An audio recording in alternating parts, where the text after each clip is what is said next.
Yeah, yeah.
Coming up next on the Mental Health Matters with Marty show, barbershop talk and black men. Hey, you got to stay tuned. Enjoy.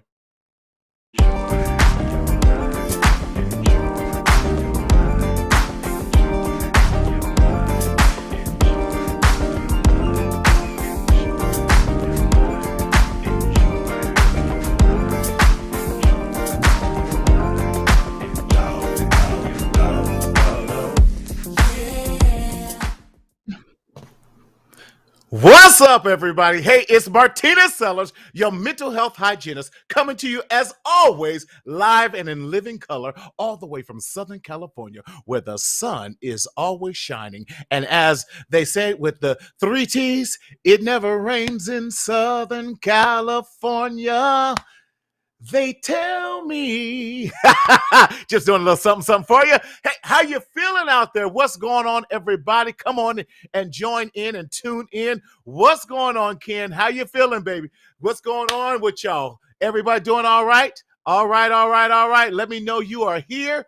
So let us know you're here. Throw your hands in the air and wave them like you just don't care. Listen, it ain't even payday, and we're having a good time. Listen, we are so glad that you joined us for Mental Health Matters with Marty.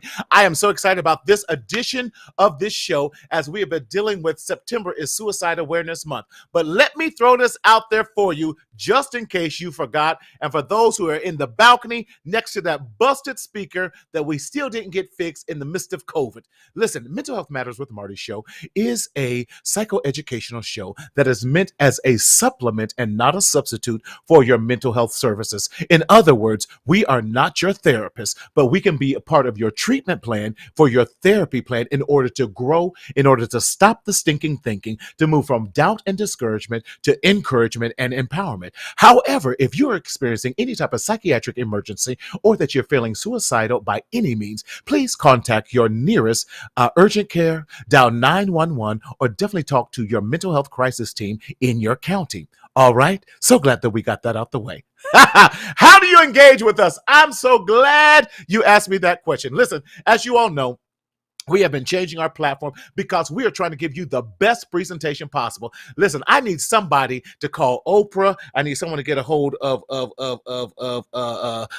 my homie down in Tyler Perry. I need someone to call Nick Cannon. I don't care. I'll take some of Don Lemon's money, whoever, my girl from Robin Roberts, it don't matter. Pick me up. We ready for a live show. We ready to go streaming on Netflix, YouTube, as long as YouTube paying a little bit, we got to go to the next level here. But how do you engage today? So glad you asked that question. Listen, go to the Mental Health Matters with Marty page on Facebook or the Marcel Media Group on YouTube. Let us know that you are listening. Let us know. Listen, if you go to any other pages, we are not ignoring you, but that's how the comments come through. So again, if you want to engage, if you have some questions, if you have some comments, go to those pages. That's how you engage with us, and that's how we make it happen, okay? Listen, y'all, I hope you're doing all right. Let me know. Roll call. Where you're calling from and where you're listening from, because we need to know. Tonight, Barbershop Talk. Virginia, come on from Charlotte, North Carolina. Listen, Virginia, I was in Charlotte back in November of last year. I loved it. Y'all got some good eats over there in Charlotte. If y'all have not visited Charlotte, you need to run through because it's up and coming. I thought about it myself. So Charlotte was a nice place to visit. The people were beautiful. The food was beautiful. The weather was beautiful. Yes, that's what we do tonight. So glad to be talking about barbershop talk.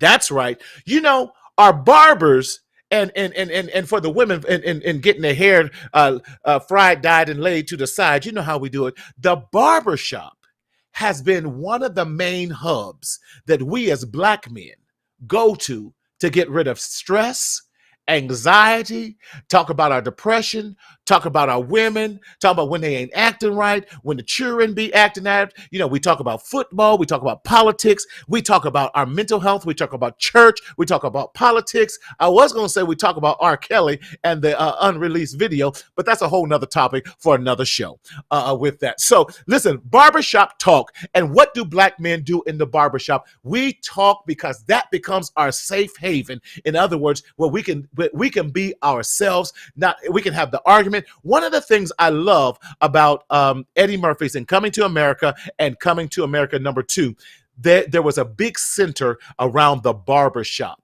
They had arguments about Joe Louis in the barbershop. You got all the bootleg copies of movies in the barbershop. You got the best fried chicken and catfish dinners in the barbershop. LaDon, my brother, what's going on with you? Good to see you out there. Hope you're doing well out there in the Detroit it is.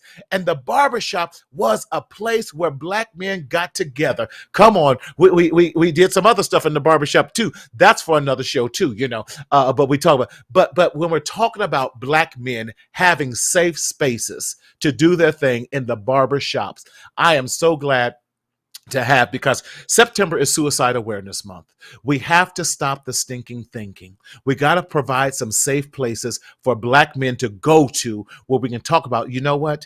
I'm tired. And guess what, black men? Listen, I need y'all to get some black men in here, put their names in the chat and everything else, because we need to hear this message. It's okay, black men. You don't have to carry the weight of the world on your shoulders. Am I my brother's keeper? Yes, I am. And I'm so glad I got some brothers on here that will share the load with me, because he's not too heavy, because he is my brother. None other. I want to come on, bringing back to the Mental Health Matters with Marty show again from Florida, my man, my boy, my colleague, who's doing it, none other than Pernell Bush.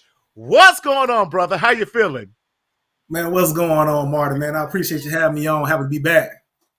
Man, listen, it's good to have you back. You know, this topic came a result because of you, man. And for those who don't know you, listen, introduce who you are. And of course, your No Limit initiative that you do, man. I need one of them sweatshirts. I got to go to your website and order one. I got to get one. Definitely. Yes. So I hope everyone's doing well out there, man. Like I said, this is a very important conversation. My name is Pernell Bush. I'm a licensed clinical social worker. So I provide individual, couples, and group counseling. But also, I'm the executive director and president and CEO of No Limit Health and Education. That is our 501c3 organization where our mission is to promote mental health wellness. That's your social, emotional, and psychological wellness through services, advocacy, outreach, and programs. So I'm just excited to be here to talk about some of the things that we're doing here in the state of Florida. And, you know, Marty, man, it's always great having a conversation with you as we spread this awareness. That's right. Pernell, talk to why is it so important that we bring this important topic to black men specifically? Because you're doing some great work, and I want to talk about some of the programs that you've launched. Man, I need to bring you out here in Cali so we can duplicate that out here. You know, we got to share the love, man. You're doing a great work. But why is it so important that we, especially as black men, who we have to put on that mask often, why is it important that we have these type of conversations? Man, you know, honestly, think about it. Growing up, a lot of us as men in general just don't have those conversations about how to be vulnerable, what's going on internally with us. We have been conditioned to believe that, you know, we're just supposed to handle everything and just carry the weight of the world on our shoulder. And as the world continue to push us down, and now you wonder, how did I get so low? You know, so having this conversation like, hey, listen, you don't have to carry that weight by yourself. We are here for you, brother. Let's talk about this. You know, it's so we're talking about our social, emotional, and our psychological well-being, that is a Mm-hmm. different type of strength than our physical. We Yeah. think just because we can physically handle something that our social, emotional, psychological should be able to do the same. No, man, that's a Wait, wait. whole different type of workout program now. Listen, I don't want y'all to miss what. See, Pernell, you came on here dropping knowledge already. We barely in the show, and you come in here just messing stuff up. but you're Yeah, man. absolutely right. You said our psychological, our emotional, psychosocial, emotional needs is different than our physical ones. Yes. Why is Yes. that? Because you're right. We've been taught so much to suppress, to man up, to suck it up. We don't cry. But why is that so important that we start to deal with this thing and not so much of this thing? Man, but however, let's do the correlation of your physical body. Okay. Think about it. Okay. If we don't Come take care on. of our physical bodies, what's going to take place? It starts to Mm-hmm. break down, starts to Yes. deteriorate. So if we Yes. don't do the same thing for our social health, our emotional health, and our psychological health, it's the same thing taking place. So when I tell my clients, when they step in that space with me in my clinical Mm-hmm. office, this is like you've been in that gym physically doing curls for an hour. You're going to walk out feeling good, pump, Right. Right. but a lot of times, but it's going to be a pain that you may need to go through to grow, to get that growth that you want, to get that Ooh. strength that you want. So you may Right. not like it in the moment, but when you walk out, you able to. It's gonna For pay example, off. it's gonna pay off. You're gonna be Yeah. you're gonna feel much better and equipped to handle what this world may or may not throw at us. See, that's good. That's good because as I say, no pain, no gain. And No, what if we applied that same philosophy to our mental health as well? right, No pain, right. not the pain that's detrimental to us, because many of us are already in that pain already, Yeah, and we don't know how to release it. But we're talking about the pain of working it out, the pain of yeah, getting the help, the pain of saying I'm not okay, and brother, let me lean on you, the pain of doing the work. With it, imagine if we as black men start saying no pain, no gain that way in the positive, as opposed to the negative. How much better and more confident we are in real truth instead of just faking the funk. right. Man, ultimately, we have to start to, in order to reach the population that we're trying to reach. Sometimes we may have to change up the verbiage. Okay. All it Okay. is, man, just like when you go out, and like I said, I do a lot of physical correlation because it makes a lot of sense to men. A lot of Okay. men Yes. grew up in Yes. sports, they grew up training, they grew up understanding the Yep. importance of going to practice or just going to Yep. work out. They understand the importance of your Yep. physical health. So it's the same type of mentality that we got to take when we're talking about our psychological health. Yes. We're talking about our Yes. mental health, the same type of mentality. You got to Yep. get in, you got to get in the training. And getting in the training is sitting down with a therapist. I love that, man. You got to get into Right. season. Virginia says yes because many don't even go to the medical doctors when needed. But Virginia, I think it really talks. I say this with all due respect because I say it this way: we got to get past. And I know it's hard because it's hard for me some days. We got to get past Tuskegee. We got to get past all these other things that happen. And man, we only represent 1% of the field, really. But Right. there's too many of Exactly. us brothers out there who have the heart that like you, brother, that wants to do it and help our men. Go ahead. You're going to say a point. I cut you off. But like she said, you gotta get to the doctors. However, instead of waiting for them to come to us, let's get out to them. And that's why a lot of the programs I create, I'm going out to the Okay. community. Listen, Okay. man, just tell people, once upon a time when I ran the streets, if you ain't from around this way, I don't trust you. I need to be able to trust Ah. you. When you come into my community, you're starting to now build a reputation for yourself, and now you got a little credibility. So I may hear you like, I hear what you're saying, bro. And I'm like, hey, listen, like I tell any person I talk to, I'm not telling you to come see me, just see somebody. Come on. That's right. And a lot of That's times right. they will go see a therapist off my word. They'll hit me up. Hey, Mr. Bush, man, you came to the community. You was talking about XYZ. I think I want to see somebody. And I'm able to get them. So we have to get out of the offices as medical That's professionals and get That's out into good. the community. That's good. Yes, yes. Paula, how are you, darling? Good to see you. Hope you're doing well up there in Connecticut. Listen, I don't know if you know Paula. Paula is a hustler. I love that. Says, but they are using that as an excuse because many of us grew up with medical personnel in their families. But you're right. We can no longer use that as an excuse. We have to. One of the things we learn, and I think you say that you use a lot of sports analogy and physical analogies. One thing that I remember when I was when I ran track and everything, no excuses. No excuses. Yes, see someone. You're right, Paula. We got to see someone. We can't make excuses on the field. We can't make excuses when we're doing something. So no excuses. We have to have that no excuse mentality. Talk to us about one of the programs that I so love that you're doing. You have this program that partners with barbershops. Yeah.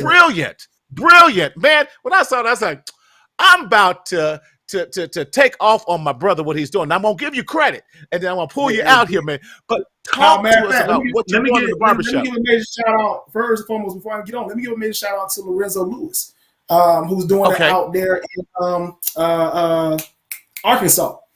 Okay, so I'm gonna give that shout out to him because I talked to Lorenzo Lewis about 3-4 years ago before he got it off the ground, and we were trying to share curriculum ideas and everything. But he got his going first, and I say, oh boy, making it work. So major shout out to him when it comes to this barbershop initiative, man. So what we're doing is that we're going to barbers and training them to be mental health advocates. Think about it, man. To us, it just made sense.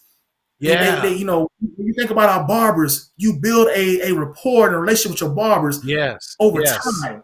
So they trust you trust your barbers a lot more. So why not equip barbers to help their clients with more than looking good? So I tell my barbers, I say I love coming to the barbershop, although I'm bald, I still get my goatee lined up. When I go to the barbershop, I say when I come here, I get the triple R treatment. What I call is rest. Rest, relax, and recharge. That's that triple R treatment. So that state of rest when you're just motionless, like I'm sitting there, I'm just doing my go talking, I'm not engaging, so I'm actually on a state of rest. Oh, that's good. Right? That's good. Right. Yeah. And then you get to relax for a moment or two, and then when you get out that chair, you feeling recharged because you're looking good. So that's why what barbers is great, but. What we're training our barbers on is just really how to look out for certain signs and symptoms of major mental health distresses. We say distress is not illness because we didn't want to scare people away. We're not trying to tell you how to look out for illness, but you can look out for distress. No matter who you are, we all have mental health distress. Yeah, you're right. You're right. And at some point in time, we all will experience it. Yes. We all experience distress. So we train them on our BOLO method and our alpha method. So BOLO, just like what it is. If anybody grew up, you know what BOLO means. Be on the lookout. That be on the lookout method of certain signs and symptoms when we're talking about depression, anxiety, or other mental health diagnoses that we may teach them about. How to watch out from the client walking in, how they talk, how they communicate with you. Right? So these things are very important because ultimately, when we sit down, especially for those who get their haircut, you can talk to people. I love what Portia Scott just said. Yeah, she's talking about how salons and barbershops have always been and continue to be the therapists in our community. You're right. And we know some of them, y'all, they got some messed up lives. So like, we don't need any advice from y'all. Let's train you before we get you in there. Definitely. So let's get them trained, right? So, we train them on BOLO, then we train them on our alpha method, man. And our alpha method is ALPHA, so I'm not an alpha, but I know Thomas feels on here. Yeah, we're not worried about Thomas today. It is alpha. Come on. But so the first A is assess for suicide risk. So we teach them how to watch out for, how to look for physical signs and for verbal that's good. recognition. We're talking about, things that may be alarming. So assess for suicide risk. How to listen non-judgmentally. That's the L. Yeah. Listening judgmentally. So if your client is talking to you, it's okay just to listen and not to judge the situation that they're going through. And P is provide reassurance. So to me, this is the most important one. When you're providing that reassurance, and oftentimes I tell them before you give your client unsolicited advice, ask your client or ask your client in your chair, hey, are you just want me to listen or you want me to just give you some insight? Right, because that simple question right there, will change the whole game. Sometimes people just need to vent. They just need to vent. They may not want insight in your idea. They just need to vent. So I always train all our barbers how to ask that question appropriately before they start to engage in that type of conversation with you. The H is healing strategies. They talk about, basic needs of healing strategies. Sharing, different things that you can possibly do if it's not something that's so alarming, right? The journaling, the eating out, the changing the diet, spending quality time with friends and family, healing strategies. Come on, CBT. Right. And then that last A is appropriate professional providers. So if you get to a place with your client and you feel like, listen, man, I'm not equipped to help, but we have a list of resources of therapists that we know in the area, and we want to point you in the right direction. So, man, this is that we're training our barbers, man. I love it. That's cool. And sometimes it's about terminology. So listen, I want to bring our next guest in here with us. So I know he's and chomping at the bits in the virtual studio. Come on, let me on, Marty. Let me on. Y'all know he's no stranger to us. From the DMV area, a life coach himself, none other than my brother who has from another mother, none other than Corey Morris. Hey, Corey, what's going on, man? How you feeling? What's going on, y'all? How you doing? I said I was getting into it, man. Like, tag me in like a wrestling match. Right. As I said, I gotta bring Corey in. You're a rumble on it. Yeah. Come off the top rope. Yes. Corey, talk to us. Yeah. You've been hearing all this amazing stuff that Pernell has been doing, and why do you come on? Let's talk about this. Because your passion and your man to men, men tomorrow. No, I'm sorry. Tomorrow's men. I'm gonna get you. I gave you all kind of titles, Corey. With you cut in and out. Say it again. I'm sorry. No, I'm saying, with talk to us about your nonprofit, what you do and why you do it. So tomorrow, and she actually had the program back in the 80s, and we started it. Right. She started in the 80s, kept it going, but I decided to continue to do the same thing and focus on men, but also focus on women as well. So for those that know, I'm a relationship and life coach. So we do a lot of talks on relationships, do a lot of talks on what that looks like for men and what that looks like for women when they're dating men who are marriage minded, men who really want to be in relationships and not just who want to be fathers, who want to be dads and in this world that we live in. We know how society is now. And that's why I put on a lot of like men like you all, so we can have these conversations around relationships from a man's point of view, because for some reason that's gotten lost over the last couple of years. Right. So we have a lot of conversations around that, but also we talk about, the Brother to Brother show. So podcast, we have conversations on YouTube as well as on iTunes, and we try to make sure we have those conversations continue going so we can continue to have them together. And not just the men be listening to them, but the women be listening to them as well. So we always have those conversations. Tomorrow's Men is on, YouTube, every platform there is. We're all over the place right now. So and Corey, talk to us again. Why this passion and you heard Pernell. Pernell is all up in the house. Good evening now. Corey all up in Pernell all up in the house and doing this whole barbershop talk, man. I tell you, isn't that a brilliant program with that? It's crazy that brothers are using that talk, because I actually have a podcast. I've had a couple of podcast series that say barbershop talk. And I actually went to a barbershop and we had these conversations about just what would you tell your 25-year-old self? Yeah. If you can go back and have a conversation at 25 with yourself, what would knowledge you be able to give that person? And so we try to have these conversations in barbershop, because as you all be men, it's confidential. And the conversation continues to go on. And so I think it's so important for Pernell to be doing that in Florida and reaching out to other guys around the country, because if we continue to have these conversations, it's going to manifest hopefully in our community. That's right. It's not a lot of folks who are doing stuff like this. They say it, they have conversations, but it just stops. But us continuously having these conversations, meeting every month, talking about it, living in our community, we too can make the change. I guess the great Gandhi said, we have to be the change that we wish to see. So if we continue to do stuff like that, like we're doing right now and having these conversations, it'll break through soon. I really believe that. I had a conversation the other day I'm sorry to cut you off. No, you're all right. You're right. Well, you feel like we can get back to it.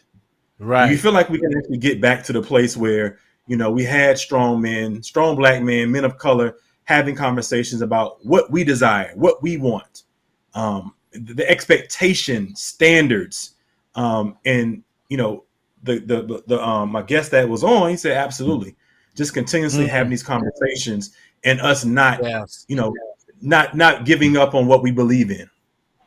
That's good. I'm glad you said that. You said, a lot. We have to be the change we want to be, and we wish talk to me. Yeah, that we wish to be. Yeah, in the but how can I be the change when I'm so broken? How can I be the change when I can't see my kids? I talked to one of my clients today, and he's upset because he's having this fight back and forth with the baby mama, and she's using the son, the 2-year-old son, as a pawn in this chess game. How can I? Because after a while, I get tired. Go ahead, Pernell. I see you. And Martin, man, and that's, I tell people I don't really utilize the word change, man. Ultimately, I always utilize growth because, when we go through those dark times, those times that are challenging to us, it's almost like a tree or a plant that's coming through the dirt and manure to grow and bring some type of beauty to this world, right? Yes. So you're not challenged. You're going through something that's going to cause you to possibly grow in a healthy way. Love potential. It. So it's okay. That. This growth through pain. So I'm never looking for anybody in any kinds of work will say, I'm not looking for you to change because it's unfair to you. Change what happens change is not accepted. That's why I tell them I'm not looking for you to change because that's unfair to you. But what I am looking for is that possibly that you're going to grow from this experience that you're going through. And you may be able to utilize this to sprinkle and sprout other flowers and plants around you. Even though you had to be the first to go through it. So that we're continuously going through growth. And I want to let you, Corey, address this. Go ahead and address that too, Corey. What happens when I think when I listen to and I interpret "be the change in which you wish to see" is if we see brothers in our communities or women in our communities that are falling, or who don't have that information, who don't understand what we know, we be it and show them how to be it. So to your point and your question, I believe that is very, very important for, it's so important for us to have these conversations like this. And I try to make sure I touch on brothers who have had issues or who've been divorced before. So other guys can hear the fact that, hey, there's somebody else that's going through that too. This is what it looks like on the other side. Daryl, go back and give Corey a quick solo shot again with that, because I want to show that Corey has give Corey look. Corey got a tree. For now, you see he got a tree on the brother in his podcast right there. Growth. Yeah, the growth for that. So Corey's preaching it and saying it too. But you're right. Growth is slow. Growth is a process. In order to growth is more permanent and change is more like a trend. Okay, I see you, Virginia. I see your point in that. You're right, because here's what we got to do: grow through pain. I like that. That's right, Kim. Definitely. How does one grow? Ooh, see, y'all got the questions tonight. You got the questions because I've been getting into. Don't y'all? I've been trying to have a green thumb here lately. Okay. Because I got about 10 plants in my house. Okay. And in it is teaching me the process of not just growth, but proper growth. Because at times we got to prune. And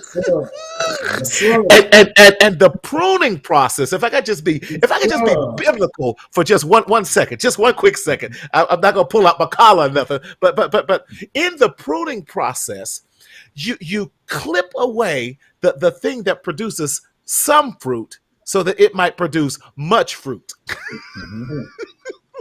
Yes, sir. And when you're being pruned, it feels like you're dying. And then because you're oftentimes, if we're talking about like a rose garden or something like, you're tied up to a stake because so that you can grow properly and upright. And I look at whether we're doing some coaching, because coaching, we're holding people accountable, whether we're doing therapy, in that we're looking at our past and reviewing our like a bonsai tree. Yeah, come on. And those are some of the most difficult trees to grow.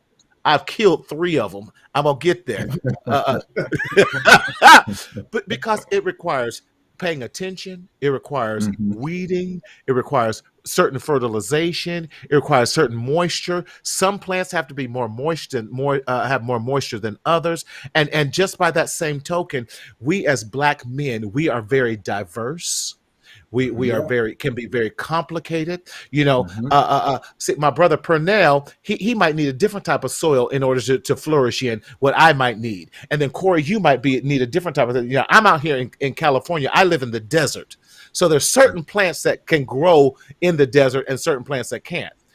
Purnell, you're in Florida, the citrus state. There's some stuff that grows out there in the citrus. And then Corey, you're in the DMV area. With the cherry blossoms and all these other things. So there's all these different vegetation in different areas that grows in different, and they all require different love and care in order to get the most out of it. Same thing with we as men. We like to be loved on. Come on, somebody. Yeah. I love that analogy that you just utilized, because ultimately that's why, I say I don't really utilize the word change, because I think it's unfair, because it's like, I'm looking at you, I want you to be different, but that's unfair to you, because what you may have to go through your pruning process, through the soil that you may need, it may take you a little longer than me. So, when people hear change, a lot of people think change is immediately, but growth is at your own pace. Just as long as you're going through it, So I appreciate that analogy, man, because like you said, we might need different soils, different water, might need different sunlight. The pruning process may be different, but we're going to get there. And I want you to be patient with this process. Yeah. Let's look at this question, guys. It says, how do we build positive relationships with people in the community first so we can support them or support their growth? I want to throw it over to Purnell, and then definitely Corey, give us a crack at that too. How do we do this, Purnell? Thank you, Kim, for the question. Ultimately, it's truly just being authentic in your outreach and being in your engagement. Get out there, meet the people, And I'm a social worker, so you say meet people where they are. Okay. Instead of trying to come in and a lot of people from certain communities say people come in being condescending or make them feel like they less than or something is wrong with them. Just come out, just have a natural conversation with me. Recognize me as a human being. See me for who I am before you try to tell me something is wrong with me. Right. That's good. So those folks are building a positive relationship. And also we gotta be patient. Just because you may have good intentions when you go out there, don't mean that people are gonna be taken to you like that. So you gotta be patient. I see a lot of providers who go out into our communities and they're trying to build positive relationships. But however, when the community isn't as receptive they think they should be because, I'm here to help. Well, listen, if you're truly here to help, you're going to keep going back and keep coming back and keep coming back again. That's good. Until they start to really trust who you are. Because how many times in our communities have we see people come into our communities, say they're here to help us. 1 or 2 times. And then they gone. So the consistency. So we've been traumatized. They may have been traumatized. Ooh, that's good. So we got to take all that into consideration when we're talking about building healthy relationship with people before we can support them in their growth. Come on, Corey. Your same thoughts on the same question. Yeah, I'll definitely understand and definitely co-sign on what you just said. The biggest thing I think is consistency. You mentioned it earlier, as well as I think as men, we have to do a really good job of leadership too. I understand the growth piece, but when I speak of the quote of change, it's more so in ourselves. The people who have done the work already, we've already grown. We're still growing every day, but if we can't think outside our own and thinking about what we did and getting out there to show, because that's our community, right? We get our bag and we're out. We lead instead of coming back to the community. For those that know, I've worked in education for almost 20 years, and I always try to sit down with some of the younger guys in the next generation so they can understand, hey, I got a shirt and tie on not because of me. I got a shirt and tie on to show you what you need to do.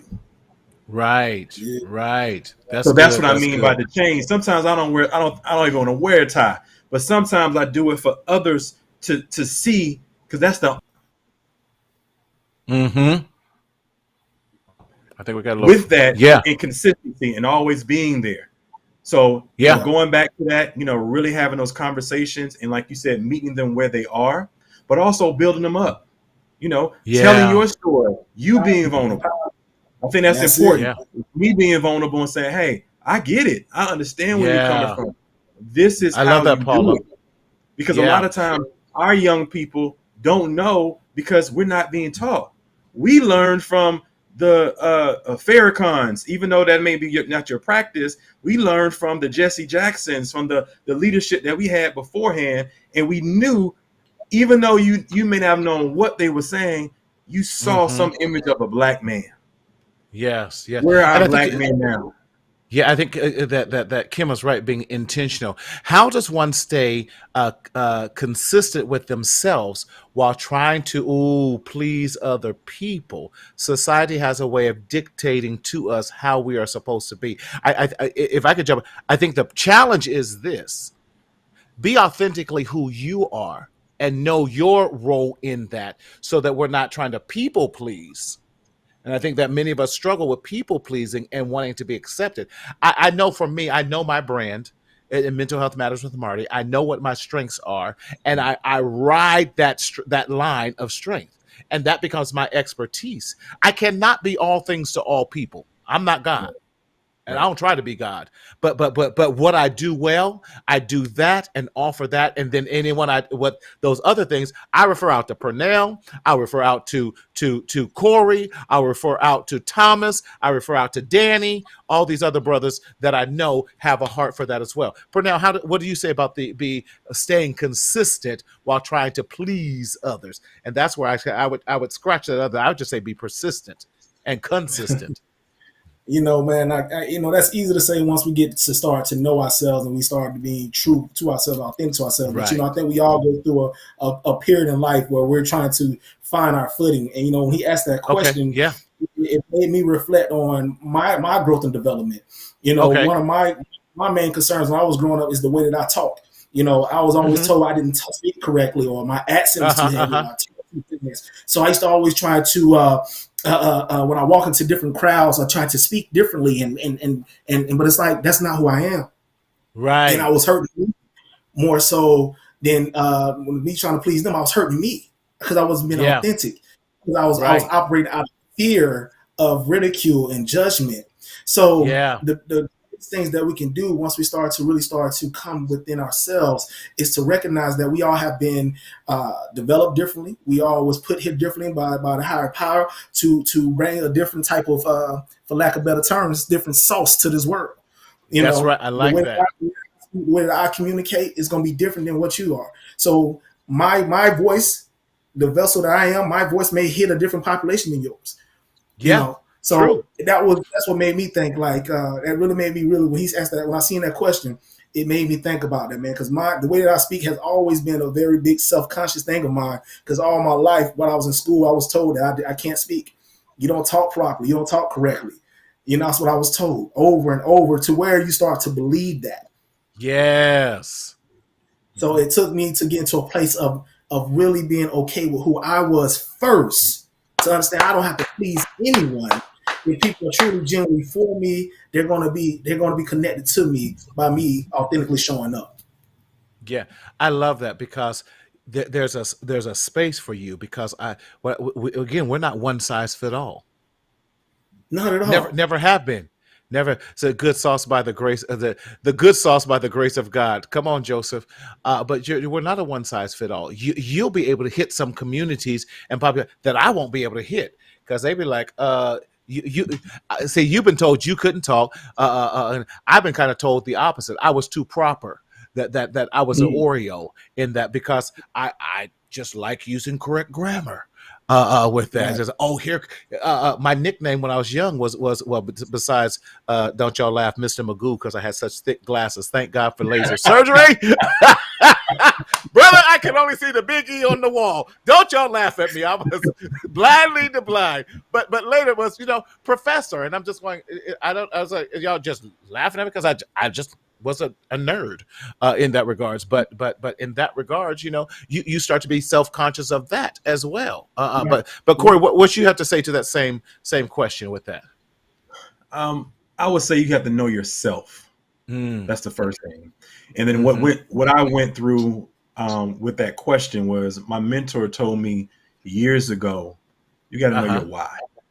Ooh, that's good. And he said to me, and I'll never forget this, if you're trying to please other people, you always got to go to, well, why are you doing it? You always have to question. Right. So if you have to question that, then you may be doing it for the wrong reasons. Yeah. That's what I mean by you're knowing your why and really understanding why you're doing what you're doing. Because to what you all both said, it's definitely that you can't please everybody. And I think that's just a growth period that everybody has to go through and understand. You can't please everybody. There are going to be haters. There are going to be people who are not going to like what you're doing. But you know you. And if you know you and you're doing it for the right reasons, and like you all talking about the man up above, it doesn't matter about it. That's good. That's good. Yes. So in this, because can we just hit on the topic of since September is Suicide Awareness Month, we know that especially we as Black men have more completed suicides. Then we find out that a lot of women, when I was looking at a lot of these statistics about how many suicide attempts that happen every single year, completed suicides hit around 47 to 48,000 a year. That's too many. Because I still believe in many cases that it is preventable if we open up. And that's why I put that caveat on there. Because we as men, especially Black men, we know how to isolate. We know how to just not say anything. We know how to fake the funk in so many ways. We've been conditioned to operate like that, man. Yes. It's not like we just was born and programmed to be that. Oftentimes, from birth to 18 years old, we as men, we as Black men weren't really allowed to really fully express our full emotional capacity. Right. So exactly, it was a sign of weakness. So the only emotions I think a lot of men were comfortable with showing was happy and mad. That's it. Yep. When he showed sad from time, all the other every emotion that was uncomfortable, all was produced as being upset and anger. So when you have not been conditioned to learn how to really express your full array of emotions, you're going to think it's unfamiliar. It feels like pain. It feels like by telling the body I'm weak when you're not. Right. You're not weak at all. So we have to create those spaces for men. And then also have to give men grace when it comes to learn how to our emotions. I tell majority of people like, man, I have a lot of people like, man, you know how to talk about your emotions well. I say only because of my training. Right. Only because of my education. If it wasn't for my education, man, our education made me unpack a lot of stuff. Before that, I didn't know how to talk about my emotions. I didn't know that it was okay for me to feel these type of ways. Right. Because I had a mom, a lot of us that are probably raised by a single mother. I was raised by a single mother. Last thing she wanted to raise was a punk for a son. Quote, I'm not trying to offend anyone, but that was the word. No, you're right. So you showing emotion and crying, no, you better buck up. So that's what we think we have to do. So then we start doing this as adults, and we keep going over through it, and it's become so much too unbearable that we feel like this life that we're living is no longer worth living. Yes. And to me, also, Marty, you about to say something. No. I just want to put a caveat out there because I know this can be a very difficult and sensitive subject for some of our viewers. And I thank you for hanging in there with us because my desire of this show is having these difficult conversations. And I love what you said in the whole alpha, the assess for suicide and some of the signs that we can't, there are sometimes we don't see signs, especially from men. We don't, and it leaves so many feeling vulnerable. And can I even say this? And maybe you can help me because I'm not going to lie. I've been struggling with this even this week of hearing of some this week and different incidents. How do we, those who are and I hate to say left behind, but here, how do we not blame ourselves, and how do we even deal with some of the emotions that we are left with wondering as well, and not to turn this to a sad, but I just want to help some people, and my heart is to help a lot of us. I've lost a patient to suicide, and man, I'm going to tell you that thing broke me down. And even when I think about it, it still breaks me down when we see so many young men give up in life. What do we do? Yeah. I mean, I would say, we've had these conversations with mental health with Marty on, Right. and I think we've all gone through it. I think with me telling my story, you telling your story about, your past. I'm sure, Pernell, you do that as well when you go out and have conversations with other folks and other men. We try to tell our stories. Yes. Those stories could have gotten us to that point. Yeah. When I look at the things of God, as well as talking to other men. I wasn't in therapy. I was talking to other men. And they made me feel okay with having those conversations because they had the wisdom. And I was like, you went through that too? And they're like, oh, yeah. So I think us having these conversations like this and us being around the country, having them and knowing that this is a safe space for us to be in, how did we get to this place? Yeah. And I think that's when we continue to have those conversations and saying, yeah, I've been there. I understand where you're coming from. Yeah, this is how you get out of it. And if you don't know, this is somebody I can refer you to. That's good. It's only going to get better through practice. I always say my method is you can't, like you talk about patience, you can't get anywhere without going through it. You have to go through it. And you also have to do not rush the process. You talk about feeling, don't rush the process. It is a process. You have to go through every emotion when you lose somebody. Yeah. There is an emotion. I lost my dad last year, and people know that I had to go through emotion at that time. I didn't know how to feel. Right. But I had to allow myself to stop and go through the emotions so that I could feel it, because if I would have went past those emotions, it would have come up at some point in time. But you have to recognize those things. And I think that we all have to do that and tell people, talk to men, have those conversations. Yeah, bro, get it out. Because I'm sure, like Cornell said, being raised with a single mom and having your boys around, if you told something, all they did was clown you. They clowned you for having a conversation like this. But if we can continue to have these conversations and show younger men, I think the newer generation, honestly, brothers, they're more in tune with their feelings. I think I'm afraid of the dudes that's 35 and up who didn't get it. Yeah. The younger guys, I think they're more in tune to it because, this is called we're in, and that's a good thing. Yeah. But they're more safe spaces and they feel more comfortable talking about it. Yeah. Go ahead, Pernell. We're creating those spaces for them, man. But in 2014, I lost one of my close friends, man, that I served in the Marine Corps with. He completed suicide. And I can tell you, man, I went through those emotions of, man, what could I have done? Because in my home, his name was Gully. Gully, man, Gully was known for just being long-winded, always having some wisdom, because he was older than a lot of us other Marines, man. So every time Gully would call me, man, I was always busy. At that time, I was trying to complete my graduate degree or my undergrad degree, and then I was also a part of so many committees and being involved in the community. So every time a dog called me, I'm like, he pick up, I'm like, bro, I'm gonna hit you back. I'm gonna get back with you. Bro, I'm walking to me and get back with you. Bro, I'm walking the crowd and get back with you. And then the last time I got his name came across my cell phone, I was in Walmart with my ex-girlfriend at the time.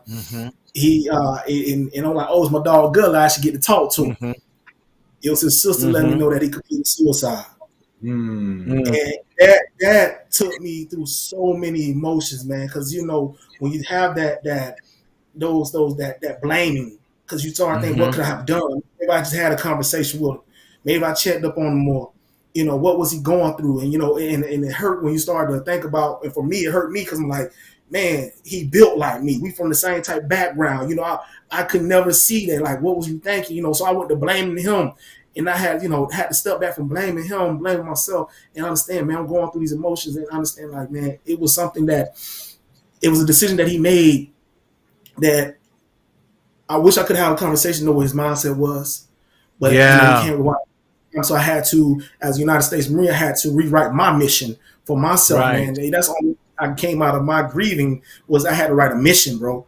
I had to write a mission to get out and edify, strengthen, and empower all those I encountered. That was my mission. That mission came from that. And that kept me moving forward and out of the headspace of blaming. I let myself feel the emotion. I let myself grieve. But it was the blaming that was really taking me out. Yes. And if I can just share this. No, sorry, I got permission. Go ahead, Corey. I just want to touch on this real quick. I think we've all shared things about death. And I think it's a sacrifice that we don't see in our lives as it's always a negative. But I take the deaths that I've encountered or been around or been close to as a way for me to be a change agent in what I want to see.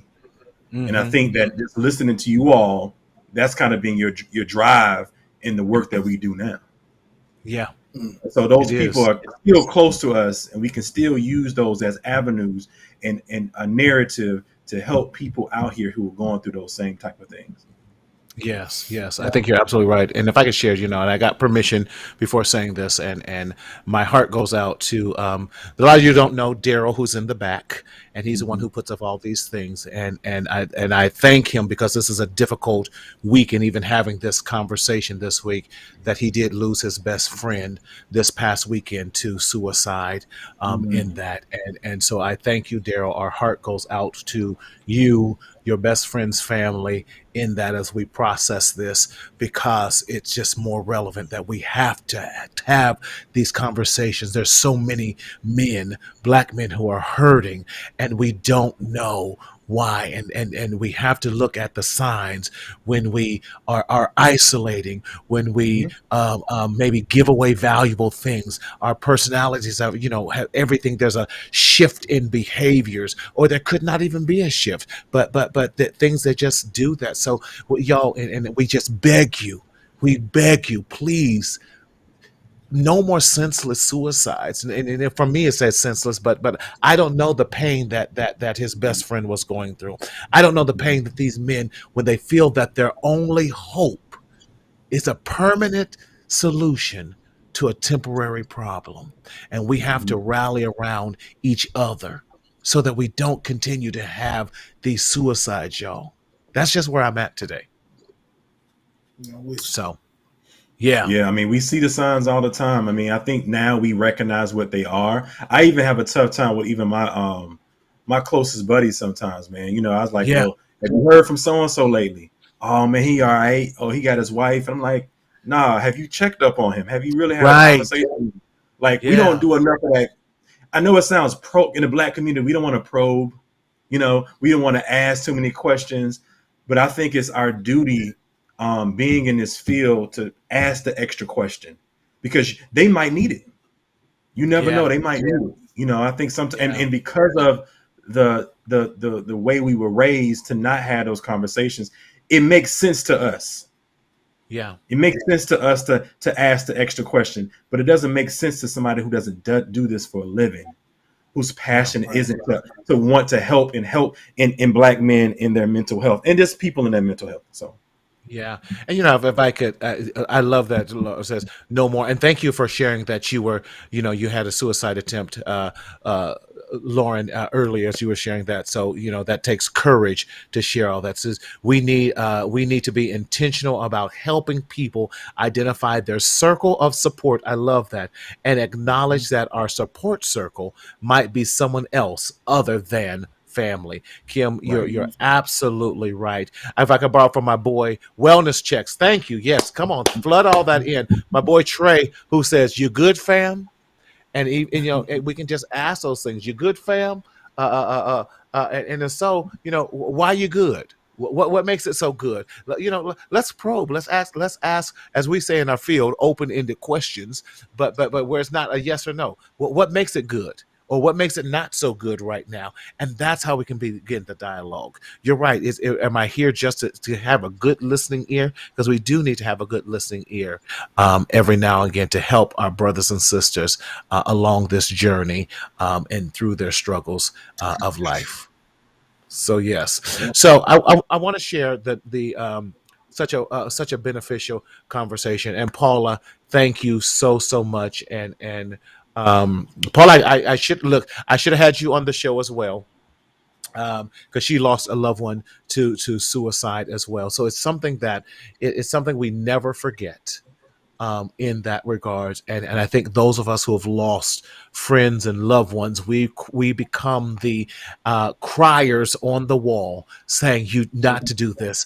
There's some other ways. And I love this. Check in on our strong friends too. Thank you, Paula. You're absolutely right. Because we know that some of the ones, like if we look at Robin Williams and some of the other ones that appeared to be happy, that was just their mask. With that, says LaDon says, I had to tell myself that I had to live for my kids if I couldn't find a reason to live for myself. Yeah, man. We're so glad.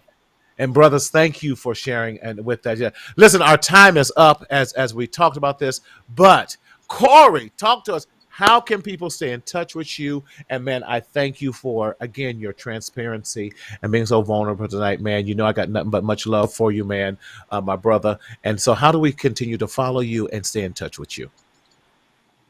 Right. You can follow me at tomorrowsmen.com on the website. You can follow me on Facebook at Tomorrow's Men, Instagram at Tomorrow's Men, Right. and also following our podcast and YouTube channel on Tomorrow's Men, the Brother to Brother Show. Awesome. Thank you, Corey. Appreciate you. Brother Purnell, I know, get that water in and hydrate, my brother. That's right. So you can stop the stinky thinking. Man, how do we follow you? Because I want to know. I want to send everybody in the whole state of Florida down there to get in one of your barbershop talks. And let's go, all y'all who got barbershops and salons, y'all call my brother up so he can train you on how to be an advocate for mental health. How do we follow you and how do we get in hold of you, man? Definitely. You can find me as Purnell Bush on LinkedIn and Facebook. That's Purnell Bush, Pernell Bush on LinkedIn and Facebook. And then on Instagram, you can find me as the Juggernaut_therapist. That's the Juggernaut_therapist. And to find out more about our organization, you can go to NoLimitEmpowerment.org. So, man, I just want to tell you once again, I appreciate you having me on. Man, I appreciate you and all the work that you're doing in Florida. Hey, we are still trying to change and not only change the world, but help the world to grow and grow in the right direction. Listen, as always, we want to thank you for joining us for another absolutely amazing edition of Mental Health Matters with Marty. We want to remind you, if you are experiencing any type of suicidal thoughts or ideations, we want you to reach out and to touch and call the National Suicide Prevention Lifeline at 800-273-TALK. 800-273-TALK. Daryl, I'm going to go straight to the ending of this today. And I just want to thank you. Listen, we don't want you to secretly suffer in silence, in the shadow of shame, because we don't want to tell anyone we need help. Your strength lies in saying, I need help and I'm not okay. We want to do everything we can to change the trajectory of your life, to get you out of that stinking thinking, to get you to moving from doubt and discouragement to empowerment and encouragement. How do we do that? You have to speak up. You got to speak out so that you can live. Thank you so much. We'll see you next week. God bless.